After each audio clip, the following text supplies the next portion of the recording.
Hello and welcome back. Before I begin, I have a whole bunch of new subscribers to thank.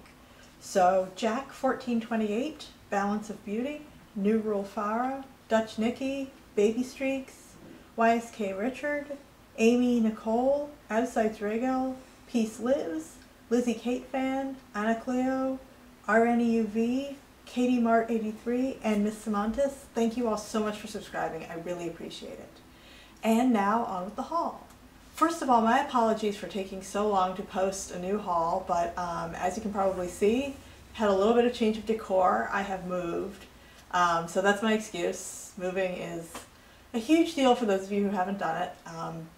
Pretty stressful, but I'm fortunate in that despite my move to a new location, my father has agreed to continue his excellent camera work to shooting these videos, so I can keep doing them. And of course, I still have my piggy plate. And once again, this is going to be a haul from the Book Thing of Baltimore, a wonderful nonprofit that gives out free books every weekend and also accepts donations of unwanted books. And you can find out more about them at www.bookthing.org. And having moved, I've had a really hard time moving all my books. In fact, half of them are still sitting at my parents' house. But I've really done some reevaluating, and I've been getting rid of so much stuff that either I enjoyed it, but I'm never going to read it again, or it's something I might want to read at some point, but it's not going to happen anytime soon, so I'm just selling them, giving them away to the Book Thing, whatever I can do with them. So in my first post-move Book Thing foray, I've tried really hard to be abstemious, and I told myself you have to get fewer than 10. And of course I got 11, but they're pretty good finds, as you will see. First up, I got Past Forgetting, My Memory Lost and Found by Jill Robinson, who, as you can perhaps see if you have really good eyes, is the author of Bedtime Story. I think I've talked about her before. Bedtime Story is a memoir of her drug addiction and then her involvement with a man who's an alcoholic, and how their bad behaviors at first reinforce each other, but they wind up more or less saving each other. And I usually don't like that kind of memoir, but for some reason I was drawn to it, and I loved it. I mean, it gave me nightmares, it kept me up at night. Just a really interesting book. And this is a later memoir of hers. Apparently she had some kind of amnesia, and this is a memoir of her recovering from that. But one thing that made me really sad was apparently, I've read a little bit about this. Apparently she and the husband she married in Bedtime Story were divorced, and she's now married to somebody else, which made me pretty sad, but oh well. It's not my marriage, it's not my life. And then I got Kibbutz Venture in Utopia by Melford E. Spiro. I am a big, or not a big fan, but I'm very interested in communes and the ideas of communal living, especially those that grew up during the 1960s and 1970s, although obviously it's not a new idea, and so I'm interested in the antecedents of those groups as well. But this is about a kibbutz. And then, oh, this is cool. I got Almost Transparent Blue by Ryu Murakami.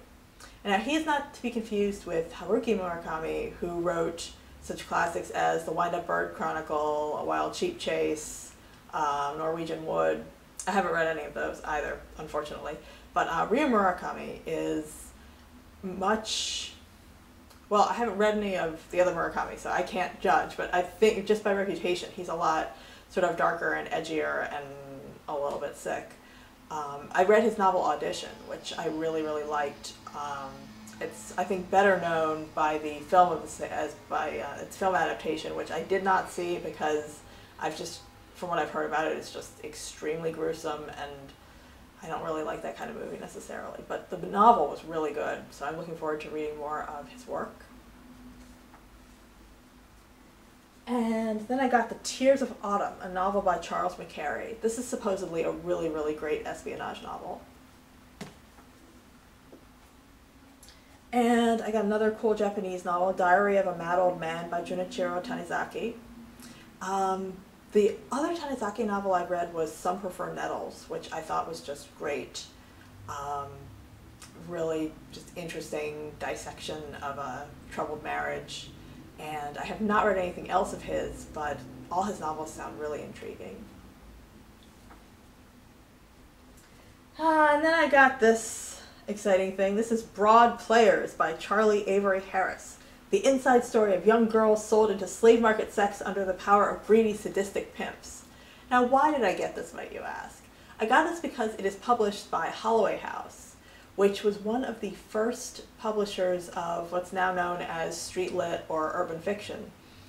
They published Donald Goines back in the day when he was first getting started, and just a really interesting imprint, so I try to get my hands on anything of theirs I can.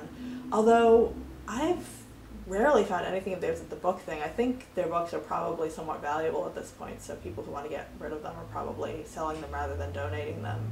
Or perhaps they are just so good that nobody has ever wanted to get rid of one. Who knows?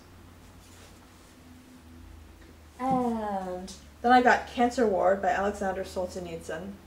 Believe it or not, I have never read a Solzhenitsyn novel, and this is supposed to be one of his best.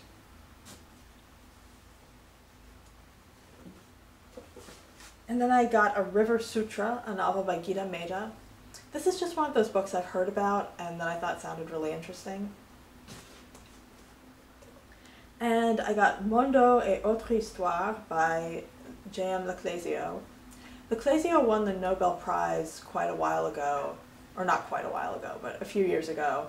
And frankly, from what I've heard of his books, they didn't really sound all that interesting to me, but this one showed up, it was in French, and I figured, what the heck, I might as well give it a try.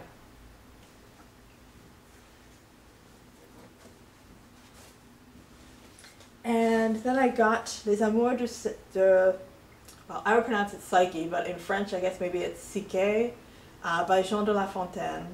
La Fontaine is probably best well known for his fables, which are sort of Aesop-type fables featuring animals, and there's a moral, but they're in verse.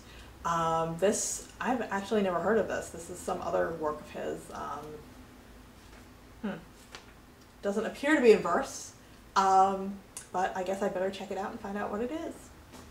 And last but not least, this is so exciting. I found Lucien Louvain, or Louvain, or I can't pronounce words. I read, I don't pronounce, by Stendhal.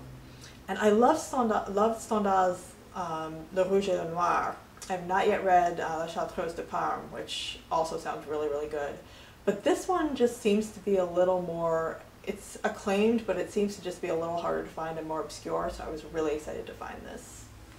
And if you've made it this far, thanks for watching, and I hope you'll join me for my next video. And here's the pig again.